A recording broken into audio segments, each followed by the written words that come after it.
Hi everyone, and a very warm welcome to a video showcasing some of the next patch coming to WARNO. Initially I'm going to focus on Destruction game mode. As you'll know, this is quite a popular game mode over in Wargame Red Dragon. It's something I play every week on my streams, the Tactical Destruction 10v10s. So hopefully they will become popular over here in WARNO as well. There's only a couple of maps being added so far, but there are plans to add more. These are variations of the previously added maps. Let me just have a quick look at the game parameters with you. So the first thing is you change the combat rules from Conquest to Destruction to get access to these new maps. You'll then have access to a new version of Two Lakes, Two Ways and Ripple. They're very different. The positioning of the points is very different. I think it's actually been very well done, and I really commend the map team, as I really like in particular the Two Ways one. It is a very nice looking map, and the way the points are laid out works really well. You can then choose your opposition as normal, NATO pact, NATO, NATO, pact, pact, you get the idea. Starting resources you can adjust as you see fit. You can make a tactical game, in other words, and you can change the income factor from 1 to 0.75 to 0.5. Obviously, whether they adjust that in the future and do a 0.25 as well, I'm not sure if that's possible. It'll depend on the feedback they get, I'm sure. Time limit, there is no time limit currently, and loss threshold, you can set that as you see fit. Now, the wonderful thing about this is that they have thought about the issue they had in Wargame Red Dragon, which is that when you play Destruction, to win the game you need to destroy all the enemy's command vehicles or command infantry.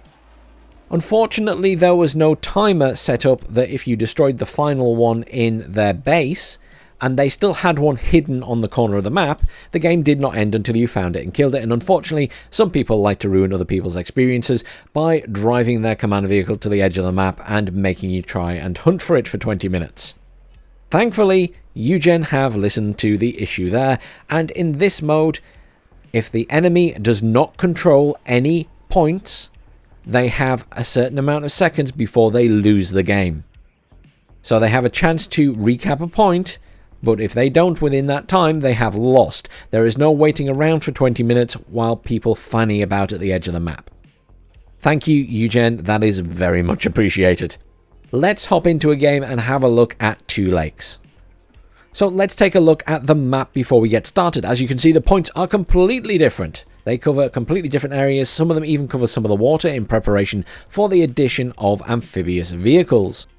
You'll notice that the map is also slightly smaller, with this part being cut back, and now the call-in points are here and here. Echo remains here, but obviously a smaller point, and now there is Delta over here, which is also a call-in point. You've got Charlie, Alpha, Bravo, and you've got Golf and Foxtrot. Foxtrot being the big point to capture. You start off at obviously 1500, because we selected that, and you get +4 initially every 4 seconds. So the timer is 4 seconds and you start with +4 points.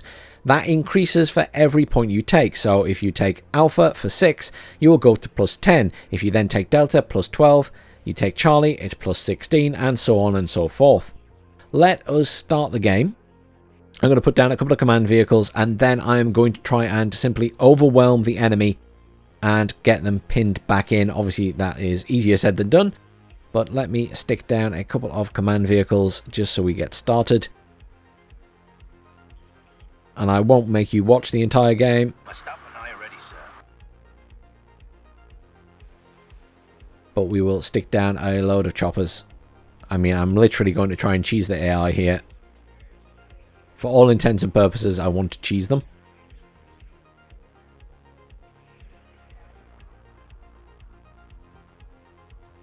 But I just want to stop their command vehicles being in any point. So off we go.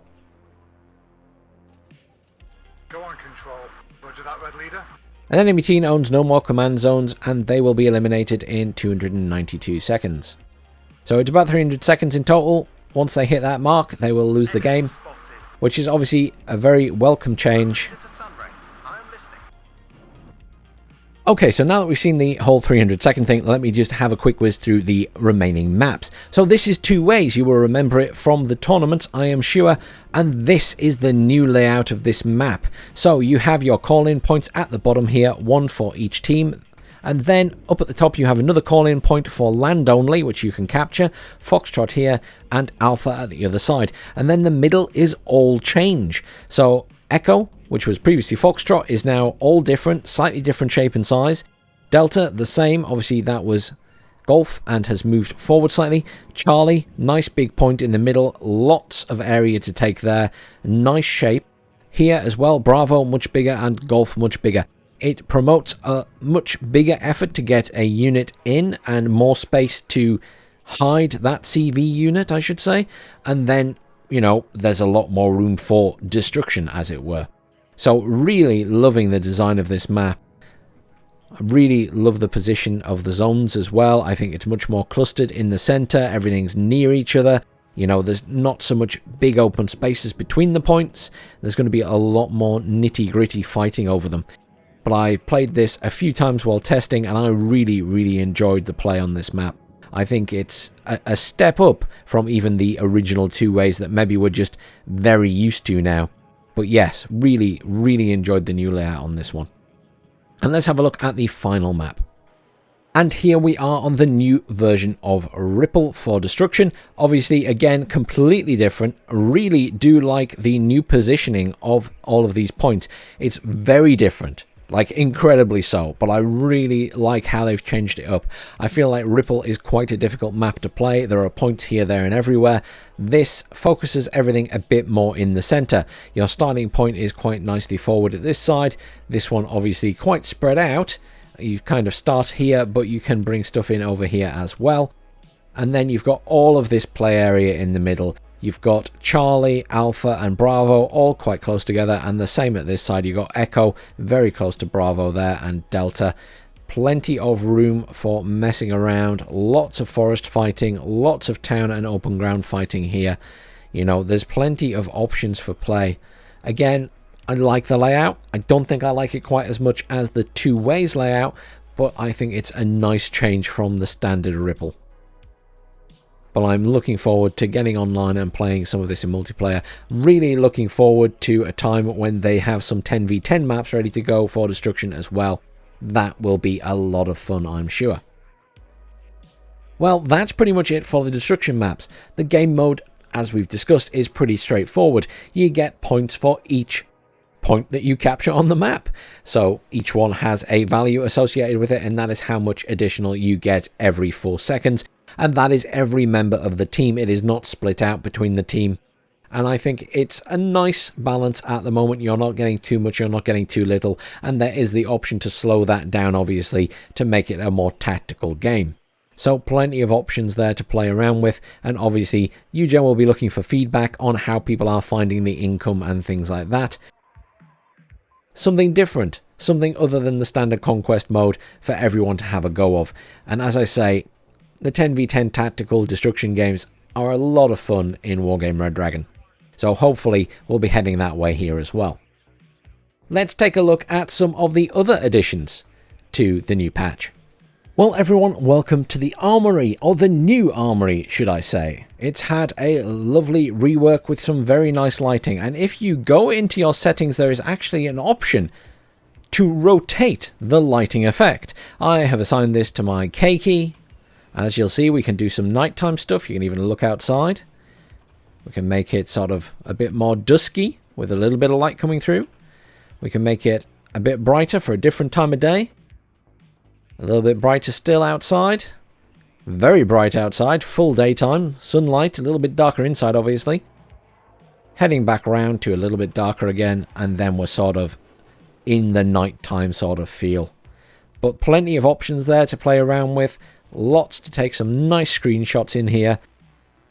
I think it's a really nice improvement. We can also look at the new helipad. This is to look at the helicopters outside. In a very similar vein, you can hit that button and you can cycle through all of those nice lighting modes. Really impressed with the lighting modes. UGen should be very pleased with those. Panzer in particular, who's been playing around with this stuff a bit, I think. But we can have a look at all the different choppers, and you can see the nice lighting effects on the choppers as well. It has a really nice effect, especially with the reflections and things at the different times of day. I don't know about you guys, but I think the new lighting effects are very nice. I really like the nighttime one. Same as the maps, I like the sort of very dark, dusk, nighttimey sort of effect. But very nice. Now that we've had a look at the nice new lighting effects, let's take a look at some of the other changes. I'm not going to go into details of every specific change they've made to unit pricing and unit damage and things like that. I'm sure one of my colleagues will be doing that, probably Protoss, certainly. And obviously they will be available in the patch list next week. I'd rather show you some of the interesting stuff. So one of those things is for the British 1st Armoured Division. Obviously this division had a lot of issues. Pricing was a big issue, and also it is very slow. It struggled to maintain any kind of early battlefield presence because it was chugging along behind. So the decision was made by UGN to add paras. Yes, that's right, there are para squads added for this division now. There is the paras leader, there is the Terriers paras, and there is the Terriers paras Carl G, as well as also some Milan paras which are down here somewhere. There they are. The Milan 2 paras. And also a Rover Milan para. Basically, it's to give the division an option of forming a forward defensive line while they await the trundling British tanks, shall we say. Let's have a quick look at those units just to see what is on offer there. So the paras leader, nice little squad. You got your L85, your L7A2 and the L72 Law. Nothing too special, but a nice squad nonetheless. The Terriers paras, which are an 8-man squad, they come with the L1A1 SLR, the L7A2 and the M72 Law. These guys priced at 45 points. Now, there is a good reason for this pricing. They have been reduced in price, obviously, because prior to this, the Terriers were quite expensive, and this patch has reduced their pricing overall. We'll get into that for the 2nd Infantry Division as well. Terriers paras, obviously they come with the Carl Gustav, but a very similar division, slightly more expensive because of the effectiveness of that Carl Gustav anti-tank weapon. The other units are pretty much the same as what we've seen before, so if I scroll down, we can obviously click on it. You've got the Milan 2 para there, and obviously nothing too exciting to write home about. We've seen this in other divisions. It just means it can be forward deployed. And I think that is everything, unless there is any anti-air forward deployment. I don't believe so, no. It's just the standard javelins there. But you get the idea. There is some forward deployable units now, at least. It gives them a little something of an edge when it comes to getting a foothold on the battlefield.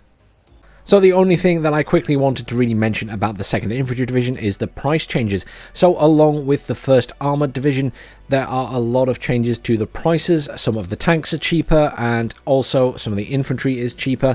The main infantry which has had a reduction in price are the Terriers, of course. The Terriers are an 8-man squad which are very similar to the Jaeger squads. The Jaeger squads costing the same price but having an 11-man team. Now the Terriers cost only 40 for their 8-man squad, a much more reasonable price. How much they get used over and above the Jaeger is obviously still up for debate, but at least it gives you an option and they are more reasonably priced. Other than that, there's not really a lot to say about the British divisions, but I just wanted to mention those two things as they were something that I was bothered about in the previous patch. Let's now have a look at another big addition to the game. And here is that other addition in all its glory, the machine gun squads, or HMG squads, heavy machine guns.